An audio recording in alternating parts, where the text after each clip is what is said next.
I may speak fast. If I speak too fast, please indicate that I need to slow down. I have about 3 different titles for this paper because I've been working through it for a long time.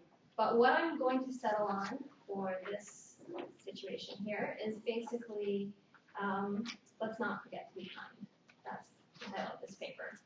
And I'm going to start with a quote from Judith Butler. She asks, "Who then is my reader? When I write, I'm asking that question. Are you there? Who are you? I don't have an image of the reader in mind. Writing is more like an open petition, trying to find out whether there is someone there, opening up the place of the other within one's own writing." So originally my paper was going to include nonviolence as a way to interrogate some of the issues that I'm going to discuss about Judith Butler's Strains of War. I've dropped that because I have a limited amount of time, and it's, again, a return to basically being nice. So first, before getting into this analysis, I want to talk about my methodology, as it's my belief that the methodologies we use, the way we perform our work, is a political act. As far as I understand methodology in critical theory, it comes down to taking a particular set of theoretical tools, such as discourse analysis, and applying them to particular phenomena, ideas, objects, etc., that sort of thing. So in my case, what I'm doing is applying tools to Judith Butler's Strains of War. So Foucault, for example, wanted his ideas to be thought of as tools for analysis, and as such, they become really useful in understanding things like power dynamics in different contexts. So while much of what I'm doing with this paper will perform according to these pretty traditional notions of scholarship, some of it will most definitely not. This stems from a struggle I'm regularly confronted with academic work, and one that interestingly I'm not faced with by my creative work, because I'm also a fiction writer. So that is, what I choose to explore often stems from the intuition that there's indeed something worth exploring in whatever path I seem to be on. But sometimes this intuition, this thrill or passion of exploration becomes lost in the articulation. Somewhere along the way, as many of us have probably experienced, it dies. So what do we do then when the work we feel compelled to do has such strong ethical implications, such as working in critical animal studies or any social activism? If it becomes really dry and boring for us to do, or we don't enjoy reading the work that we're doing, I think we face a bit of a problem. And who does it reach then, if it becomes this language that very few people, very specialized people, can actually speak? So that's just something to keep in mind.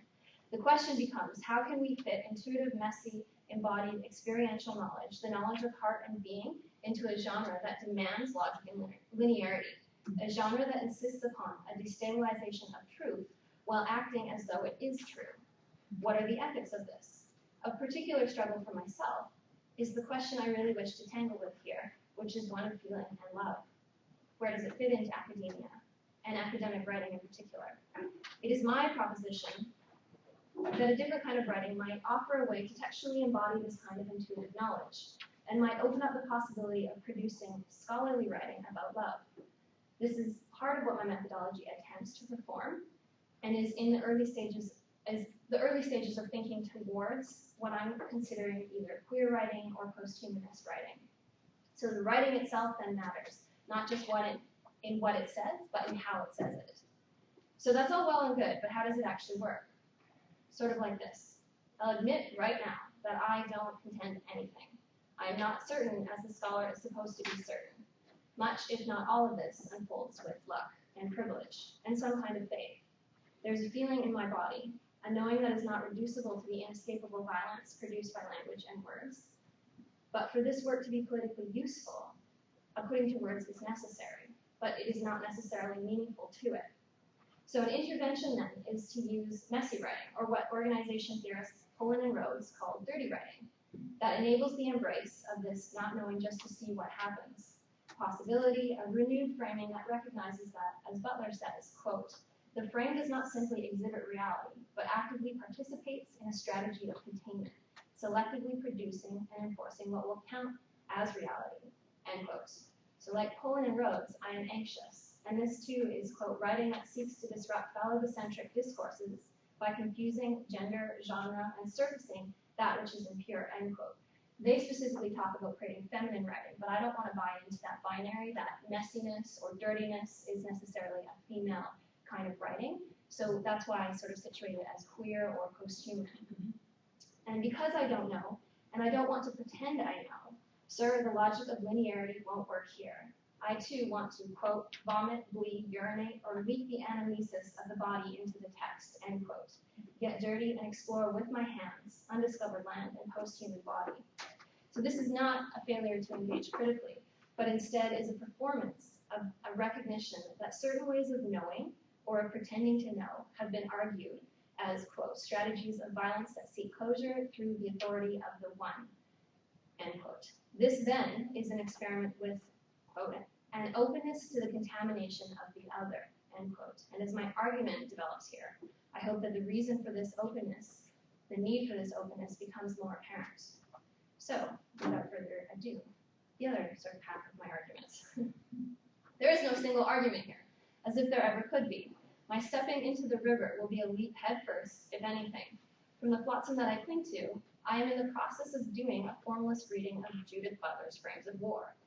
It is there that Butler deconstructs the ways in which life becomes grievable and asks that we consider how living beings become recognizable and valued as such. Though Frames of War is focused on the ways casualties of war cease to be considered human, that is by being reduced to images, collateral damage, or simply numbers to be counted or ignored, by operating from a position that inadvertently sustains the ontological divide between the human and more than human, the logic of her text conforms to the very humanism it seeks to critique.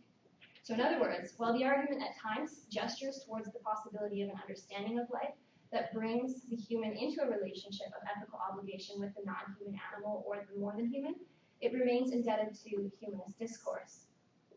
So this is most apparent in what is absent in her analysis and what continues to remain absent in her work. It is my contention that in her work, the avowal of the question of the animal is not enough.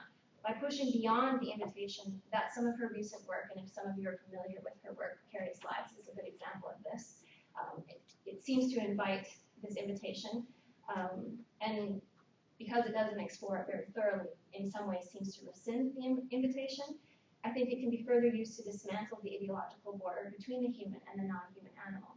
So for the purposes of this paper, I'm using the terms human, non-human, and animal, as categories. I'm not trying to do this to erase the individuals that belong to those categories or don't quite fit into those categories, but it's just I want to make that note that I recognize the problematic use of that language, but I'm not really quite sure how to avoid it.